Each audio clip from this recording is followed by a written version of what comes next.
তুমি ফিরবে কোনো একদিন, হয়তো নীলিমায় হারানো কোনো এক নিষ্প্রভ বেলায়, নতুবা কোনো এক নবীন হেমন্তে, এক নতুন দিনের নির্মল খোলা হাওয়ায়, অথবা কোনো এক শ্রাবণের দিনে অহরহ ঝরা ঘন কালো মেঘ বৃষ্টির মুহুর্মুহ নির্ঝর খেলায়।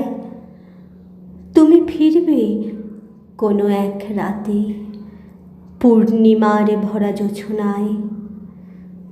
তুমি ফিরবে জানি বহুদিন পরে, হয়তোবা 1000 বছর পরে, কোনো এক নিঃস্ব হৃদয়ে লক্ষ প্রাণের ভিড়ে তুমি ফিরবে। বহুরূপে সেই প্রাণে অনেক নবীনের ভিড়ে, তোমার আমার গড়া ভালোবাসার নেড়ে। ধন্যবাদ।